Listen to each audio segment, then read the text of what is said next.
Good day, peeps, and welcome back to Kentucky Route Zero. So, I'm sitting at the most weird position of a recording that I've ever been. I'm sitting here. It's very late at night. It's like 35 a.m. and I'm sitting here, and I'm only gonna record like a 12-minute episode of Kentucky Route Zero because there was something that I was worrying that was gonna happen all the time. With Kentucky Route Zero, it kept a consistent episode length or act length for quite some time, but this latest act has been about 2 hours long. But for me, I apparently didn't calculate something right, or I don't know. But we just left probably what was the most emotional scene of the game. I absolutely loved this scene. Of course, we're gonna discuss a whole lot more about the game, but all I'm gonna say is that what I feared was, or somewhat was worried was gonna happen, that the game is, or that this act is gonna end soon, is gonna happen now. But the reason this episode is longer is because I'm gonna spend some time, the rest of the time, discussing a lot about my opinions about the game, because the 5th episode isn't out yet. But I'm gonna discussing my opinion about the game and just some thoughts and stuff like that. So that's why this episode looks longer than it actually is, because there's only like 12 minutes or something of gameplay left. I'm not quite sure. So if you don't remember where we left off, then we left off where we basically said goodbye to Conway. The gang met up, we had some dinner, and we heard the band like sing the most emotional song yet, and we just drifted off as why can't I remember names? I'm really bad with names, but the mechanic, or not the girl, the TV mechanic. Shannon. See that? Just really like a mess of garbage, doesn't it? Well, that's what it is. I don't know why trash seems to collect right there. Sorry, remember it's late at night. Of all the spots on the lake, it's always been that way. Everyone just navigates around it, like it was an island or something. Look closely. You can see some old wood scraps from the old canoe rental shop. Gemini Canoe and Firewood. The place was run by twin sisters, Cassie and Paula, I think. This was years ago. They used to rent out canoes to tourists, campers, pilgrims, folks like that. They must have had some kind of deal with the distillery. You'd always see a couple of hard times boys posted up at the dock, peddling small bottles to their customers. Cassie and Paula worked on those canoes to death. Wrung every penny out of them. They'd only take one out of the commission when it was truly, demonstrably dangerous, and you couldn't get a refund unless the boat was visibly taking in water. The side business in Firewood was a stroke of minor genius. Yeah, this cluttered place makes a decent local museum. It's as good as a history as I could ever tell. We arrived at a small houseboat neighborhood that sometimes hosted concerts from the pleasure of its residents, where Clara was scheduled that night to perform. Is this Shannon speaking? Because I'm actually not quite sure. Junebug and Johnny watched the show from the dockyard with the others.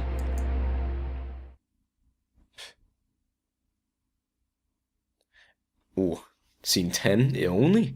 Feels like it's been a lot longer. A neighborhood. A neighborhood. Ooh.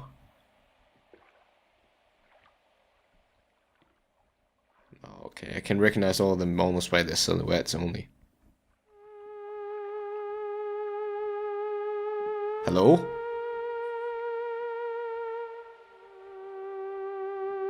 What are you doing?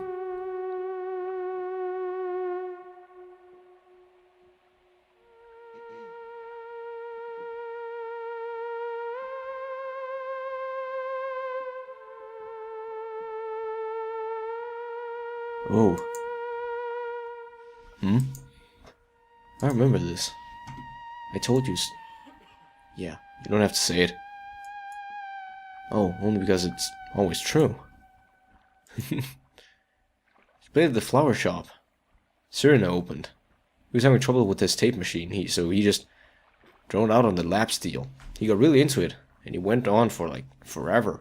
Everyone was falling asleep. Not everyone. I remember. The air was warm, perfumed. You were playing with some petals you found on the floor, as I was looking at the ceiling. I remember the ceiling was glass. During the week, that room was a greenhouse. I don't know where they put all the plants when they had the bands in. Maybe outside, if the weather was nice. It was nice that night. Warm. Smelled like spring. Remember the folding chairs. So uncomfortable, but I guess it's their only option. They had to pack everything up during the week so there'd be room to display the flowers. Look at Ezra. He's wrapped. Yeah, he's really into it. So we were talking about him earlier, at the gas station. Sure, I haven't forgotten Cricket. Cool, yeah, I know. What do you think about Ezra traveling with us for a while? We were in the back. Kind of looking... just watching Cyrano. Cyrano was really getting into it. We just let it wash over us. I started nodding a little. He pinched my elbow and we slipped quietly out of the room. If I sound hesitant or something, it's just... When I met you, when we met, we were nothing. Just these little grey shadows. As we grew and filled in and... But we did all that together. Ezra, sure, he's just a kid, but... He's already a person. What will that do to our system? Our chemistry? We stepped into the warm night air. I don't know what you're playing. It's like some magnetic instrument or something. We stepped outside into the warm night air. We turned left into an alley. We wandered between some low houses and came out onto an empty street. Hey, I got the masters for the new record back from Lazar. They're okay, but I... What? You listened to them without me? You were at the pet shop. I didn't think I could tear you free. Oh, okay. Anyway, there are a few spots where the strings distorted a little and the whole thing was way too much reverb. But overall, it sounds pretty good. The new drum machine fits right into the mix. Nice. The only question is how to do it live. I can't control the drum machine and sing and dance all at the same time, and you've got your hands full with the keyter.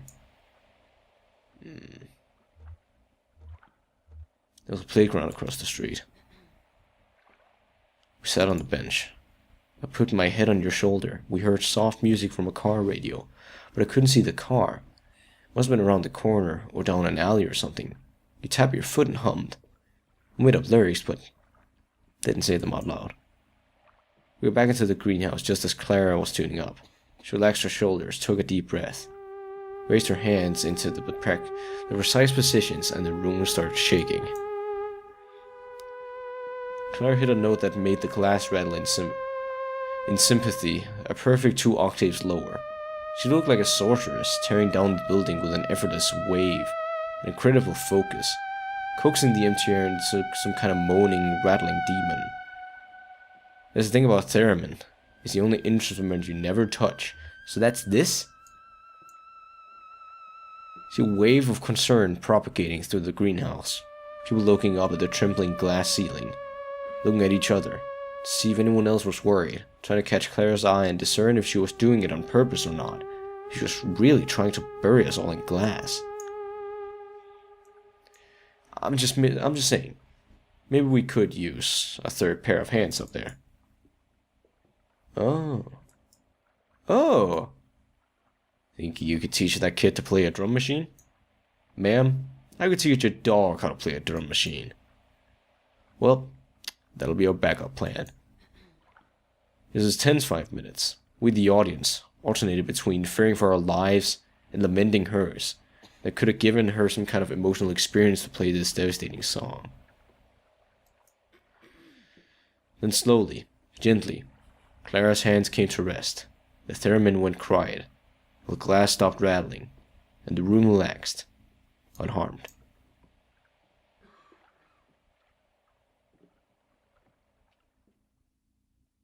Jeez. I don't know about you. Guess it's just not my type of instrument. It seemed more like an alien effect to me, to be honest. I thought she was like trying to do some weird sorcery or something. I would love to see like videos of that online. I met a photographer once. I mean, one in particular. She took my portrait. Can't imagine why. She said it would immortalize me. It was a metaphor, of course. She never meant it. I'd be forgotten. I'd never be forgotten. As she was disembarking not far from here. Actually, the film fell out of her bag and was borne away by the current. I was working on a deck at the time. She shot me a sad, apologetic glance, but I wasn't bothered. It's no shame to be forgotten. Deep. Deep, dude. What? Nah. Oh, here? Act 4. Scene 12. Silo of Late Reflections. Ooh, here we are. Okay.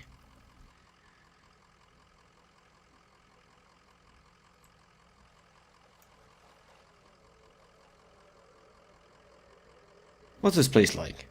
Dogwood Drive? It's in a small town, or... I don't really know. I got the manifest the old man had in his truck here. It said antiques, mail order delivery, no return address, shipping address 5 Dogwood Drive, packing list, and then it's just numbers. I guess the inventory numbers of the antiques he was supposed to be delivering. Anyway, I'm glad you're coming with us. Yep. I'm always eager to see more of the country, and I enjoy the company. I'll have to find a bus or a tram to get on to Nashville by the evening. A train. Well, they have buses everywhere, right? Or, hey, I could drive you to Nashville. Seems I have a truck now. Only, how are we gonna get it up these stairs? That's quite a staircase. Is there another route? A tunnel or something?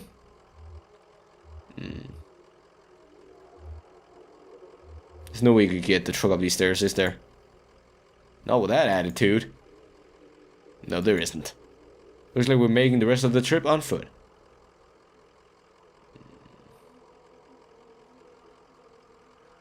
I don't even know what's in there. What if it's too much to carry? Nah, we've been loading and unloading gear since the stars were young. We're our own roadies, right? We've got our expertise. Alright, Cricket, let's get this delivery packed and tied into bundles. We're hiking upstairs. What's in there? Antiques, I guess. Antiques? Yep, antiques are... It's like junk, but people will pay for it. Oh. Sorry, I guess you'll be taking the bus after all. It's okay, it'll be an adventure.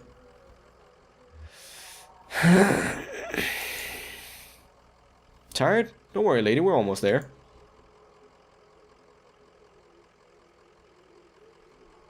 Ooh, so we're going to Dogwood Drive, huh? Checking out the goods.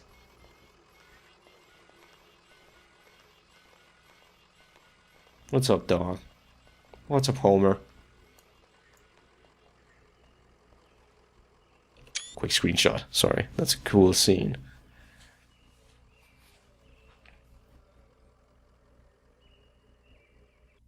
Is it in? Yeah. End of Act 4. My, okay, that is just over like that. Okay. If I knew it was that short, if I knew that the rest of the game was going to be that short, then, well, of course I would have played it till the end and just made a slightly longer episode. The only thing was that because it was so late and I was planning to record Kentucky Route Zero before it was done today, then I just checked how much there was left so I could kind of get an idea. Just to quickly like see on like a full length YouTube video how much of there was left. And there wasn't really that much left. So sorry about that. And it kind of turned. So this is where it ends for now. This is where the Kentucky Route Zero playthrough will like kind of, it'll stop until the next episode comes out. Like I can't like I just have to wait for that. It's just that simple.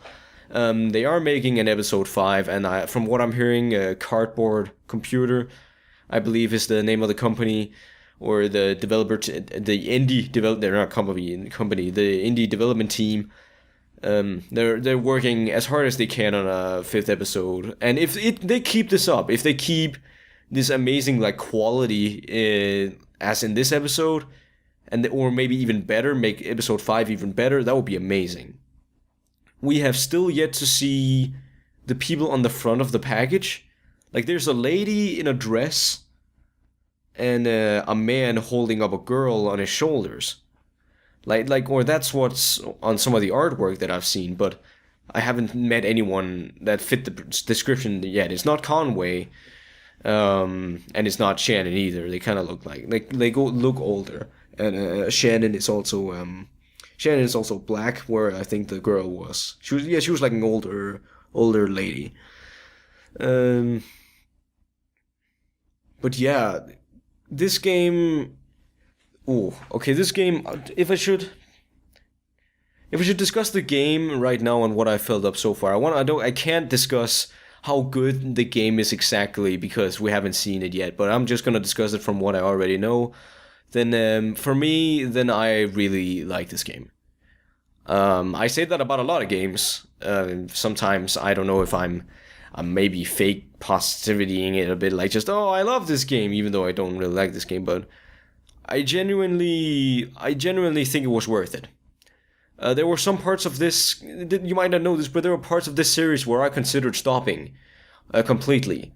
The game, it's kind of turbulent in when it's not a consistent, oh, it's good, and it's like it has some really good moments, then it has some low moments, and that's not really because it's just bad, but just because it's a lot of leisure and it's a lot of confusion.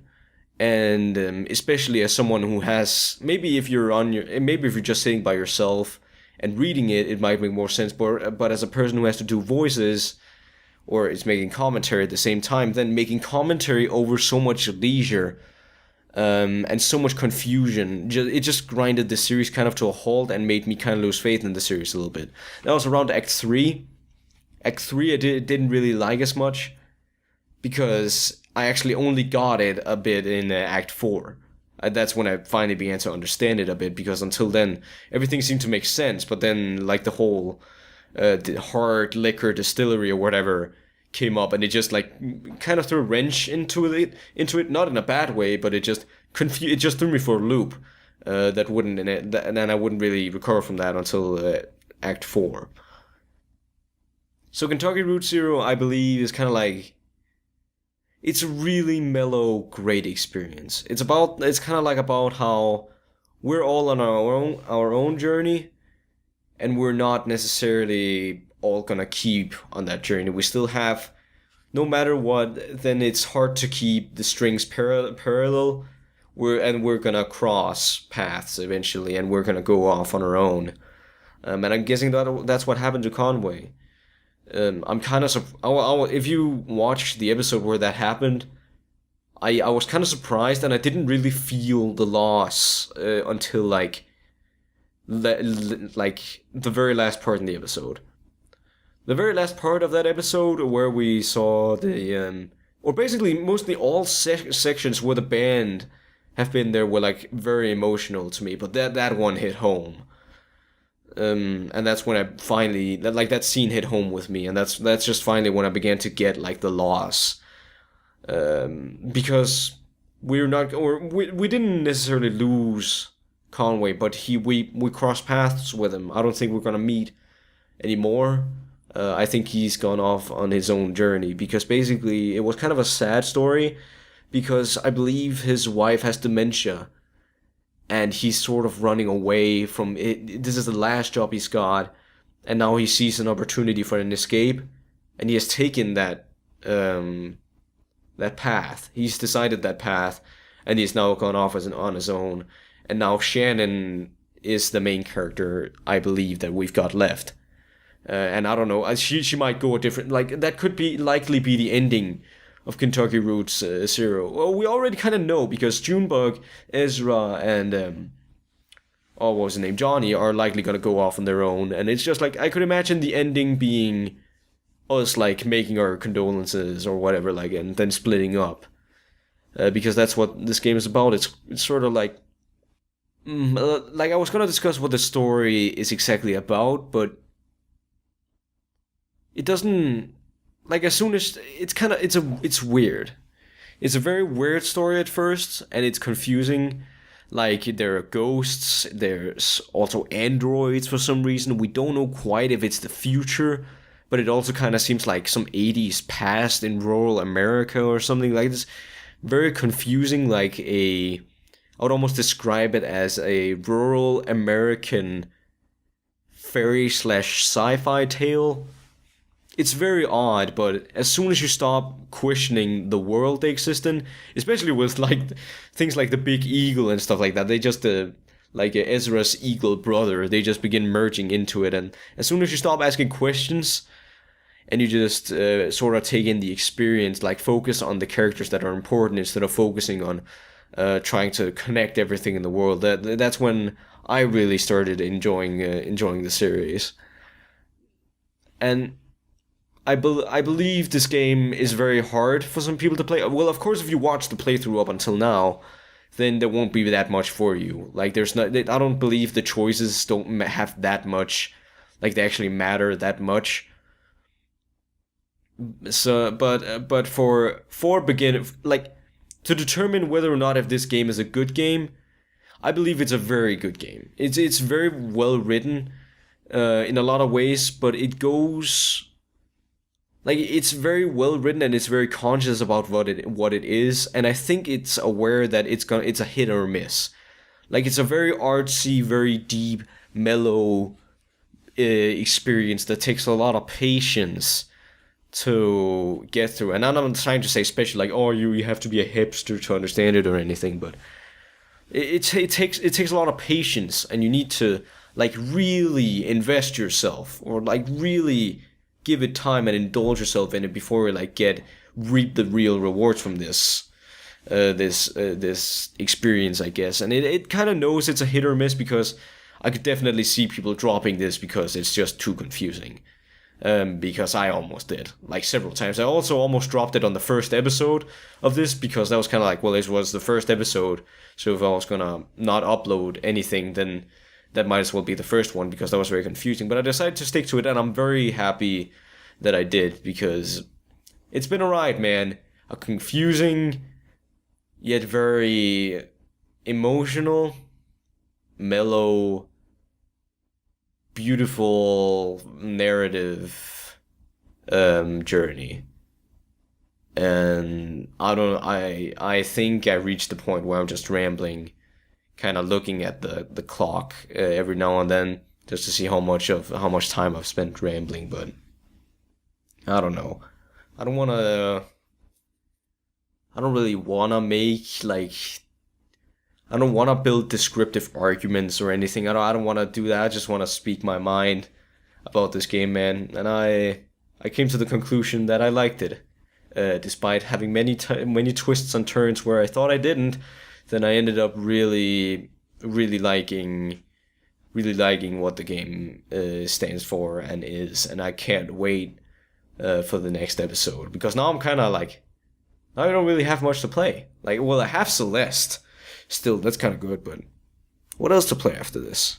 I don't really know, but that's my own issue. But it's a good game, and while I actually kind of promised that I would research about the story and stuff, then I didn't really want to. I don't even know if you can, because I think it's a lot of it's not necessarily written down anywhere.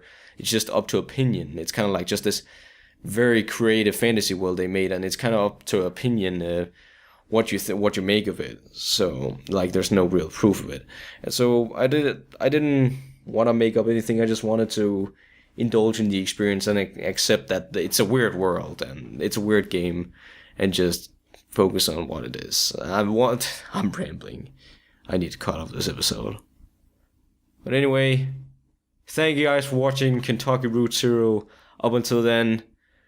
Once again, can't wait for the new episode to come out. And of course, I'll catch you then. Peace.